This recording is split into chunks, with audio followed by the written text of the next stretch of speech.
प्रणम्य शिरसा विष्णु त्रैलोक्याधिपतिं प्रभुं नानाशास्त्रोद्घृतं वक्ष्ये राजनीतिसमुच्चयम्। भारतीय संस्कृति में ईश्वर की स्तुति से ही शुभ कार्य का आरंभ किया जाता है। चाणक्य ने भी पृथ्वी, आकाश एवं पाताल अर्थात तीनों लोगों के रचयिता, सर्वशक्तिमान और सर्वव्यापी परम ब्रह्म को प्रणाम करके अपने महान ग्रंथ का आरंभ किया। उन्होंने ईश्वर की स्तुति करते हुए कहा कि हे ईश्वर, जन कल्याण हेतु मैं विभिन्न शास्त्रों से एकत्रित यह राजनीतिक नियम सृजित कर रहा हूँ, अतः हे ईश्वर मुझे शक्ति और आशीर्वाद प्रदान करें। अधीते युद्धं यथा शास्त्रं नरो जानाति सत्तमः धर्मोपदेश विख्यातं कार्याय कार्याशुभाशुभम्। इस ग्रंथ के चिंतन, अध्ययन और मनन से असाधारण मनुष्य भी योग, अयोग्य, उचित, अनुचित का ज्ञान प्राप्त करके सक्षम हो जाएगा। इस ग्रंथ के माध्यम से प्राणियों को पाप, पुण्य, धर्म, अधर्म और कर्तव्य, अकर्तव्य के प्रति सजग करना ही मेरा एकमात्र ध्येय है। इसकी नीतिगत बातों का अनुपालन करके मनुष्य अपने जीवन को प्रकाशित बनाए, इसी में इस ग्रंथ की सार्थकता निहित है। तदहं संप्रवक्ष्यामि लोकानां हितकाम्यया येन विज्ञानमात्रेण सर्वज्ञातव्यं प्रपद्यते। जन कल्याण हेतु मैं राजनीति के उन गुप्त रहस्यों का वर्णन कर रहा हूँ जिनका ज्ञान प्राप्त कर लेने के बाद मनुष्य सर्वज्ञ हो जाएगा। यदि मनुष्य इस शास्त्र के नीतिगत विचारों का अनुसरण करे तो निसंदेह सफलता उसके कदम चूमेगी। मूर्ख शिष्योपदेशेन दुष्टस्त्रीभरणेन च दुःखितैः संप्रयोगेण पंडितोऽप्यवसीदति। मूर्ख शिष्यों को उपदेश देने, दुष्ट स्त्री का भरण पोषण करने अथवा दुखी व्यक्ति को संगत से विद्वान मनुष्य भी कष्ट भोगता है। इसलिए बुद्धिहीन व्यक्तियों को कभी भी सतर्क करने की या सत्कार्य के लिए प्रेरित करने की कोशिश नहीं करनी चाहिए। चरित्रहीन स्त्री से दूर रहें, अन्यथा वह बदनामी का कारण बन जाएगी। इसी प्रकार दुखी व्यक्ति से कभी सुख प्राप्त नहीं हो सकता, अतः उसकी संगत से बचें। दुष्टा भार्या शठं मित्रं भृत्यश्चोत्तरदायकः ससर्पे चाग्रहे वासो मृत्युरेव न संशयः। कटु वचन बोलने वाली स्त्री, पाप युक्त आचरण करने वाला मित्र तथा विश्वासघाती एवं स्वेच्छाचारी सेवक की संगत करने वाले मनुष्य के निकट निश्चित ही मृत्यु का वास रहता है। ऐसा मनुष्य कभी भी मृत्यु का ग्रास बन सकता है। आपदर्थे धनं रक्षेद दारान् रक्षेद धनैरपि आत्मानं सततं रक्षेद दारैरपि धनैरपि। वह मनुष्य बुद्धिमान होता है जो बुरे समय अथवा विपत्ति काल के लिए धन की बचत करता है। ऐसी बचत की यत्नपूर्वक रक्षा करनी चाहिए। इसी प्रकार स्त्री भी धन के समान है, इसलिए उसकी रक्षा करें, लेकिन इससे पूर्व मनुष्य को अपनी सुरक्षा के प्रति सतर्क रहना चाहिए। यदि वह स्वयं सुरक्षित है तभी धन और स्त्री की रक्षा करने में समर्थ होगा।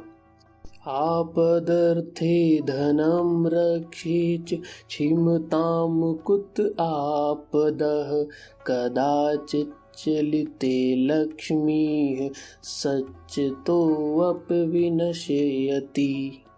विपत्ति काल के लिए मनुष्य को धन का संचय अवश्य करना चाहिए, लेकिन कभी यह नहीं सोचना चाहिए कि धन द्वारा वो विपत्ति को दूर करने में समर्थ हो जाएंगे। चंचलता लक्ष्मी का स्वभाव है, इसलिए वह कहीं भी नहीं ठहरती। यद्यपि धन का संचय मनुष्य की बुद्धिमानी का परिचायक है, लेकिन इसका अर्थ यह नहीं है कि इसके विपत्ति काल नष्ट हो जाएगी इसके द्वारा।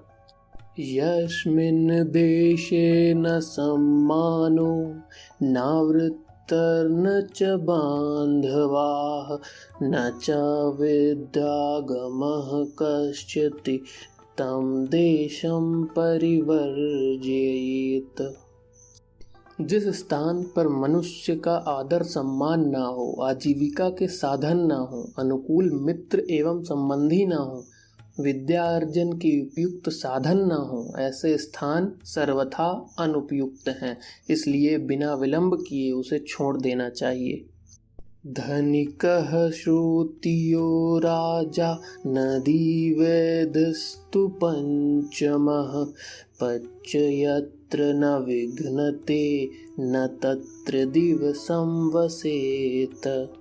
जो स्थान 5 प्रकार की मूलभूत सुविधाओं अर्थात कर्मकांडी ब्राह्मणों, न्यायप्रिय राजा, धनी संपन्न व्यापारी, जलयुक्त नदियों तथा सुयोग्य चिकित्सकों से रहित हो, वह बुद्धिमान व्यक्ति के लिए सर्वथा अनुपयुक्त है, उसका उसी क्षण त्याग कर देना चाहिए।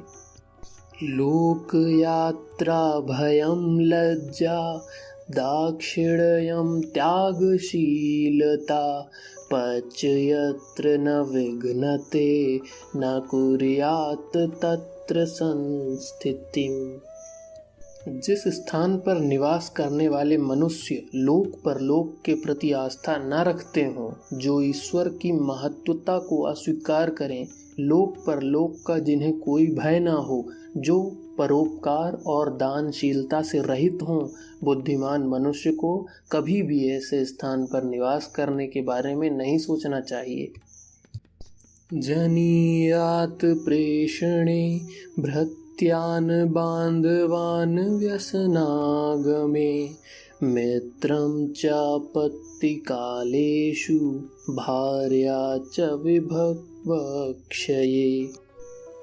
काम के उत्तरदायित्व से सेवक की, कष्ट अथवा संकट के समय मित्र की, दुख या असाध्य बीमारी में सगे संबंधियों की तथा धनहीन होने पर स्त्री की परीक्षा होती है।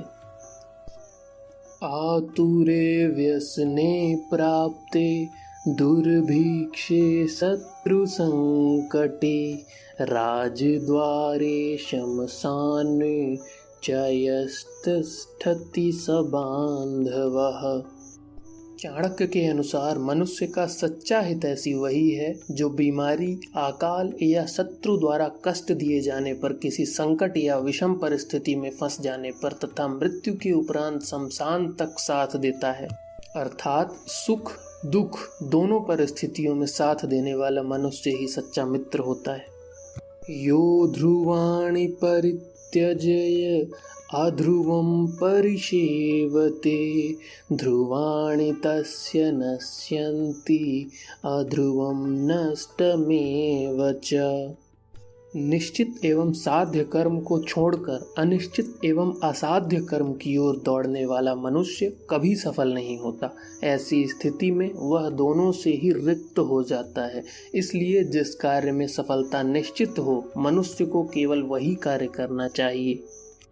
वर्येत कुलजां प्राज्ञो विरूपामपि कन्यकां रूपवतीं न निश्चय विवाहः सदृशो कुले। कुलीन युवती कुरूप ही क्यों न हो, विद्वानों और बुद्धिमान व्यक्तियों को वह श्रेष्ठ होती है, इसलिए उन्हें अपने स्तर की कुलीन युवती से ही विवाह करना चाहिए। इसके विपरीत रूप सौंदर्य से परिपूर्ण निम्न कुल में जन्मी युवती से विवाह करने पर मनुष्य की बुद्धि और विवेक नष्ट हो जाता है। ऐसे संबंध क्षणभंगुर होते हैं, इसलिए विद्वानों को इनसे बचना चाहिए। नखीनां च नदीनां च शृण्डीनां शास्त्रपाणिनां विश्वासो नैव कर्तव्यः स्त्रीषु राजकुलेषु च। तीखे नाखूनों वाले हिंसक पशु, बड़े सींग वाले पशु, तीव्र वेग वाली नदियां, शास्त्रधारी व्यक्ति, स्त्रियां तथा राजकुल से संबंधित व्यक्ति विश्वास के योग्य नहीं होते, अर्थात ये कभी भी विश्वासघात कर सकते हैं। इसलिए मनुष्य को इन पर विश्वास करने से बचना चाहिए। विषादप्यमृतं ग्राह्यं मेधयादपि कच्चनं नीचादयुक्तमविद्या स्त्रीरत्नं दुष्कुलादपि। चाणक्य के अनुसार यदि विष से भी अमृत की प्राप्ति संभव हो तो निसंकोच उसका सेवन कर लेना चाहिए। इसी तरह अशुद्ध वस्तुओं में से स्वर्ण, निम्न मनुष्यों से शिक्षा तथा निम्न कुल से सुसंस्कृत स्त्री रत्न को विलंब किए बिना स्वीकार कर लेना चाहिए।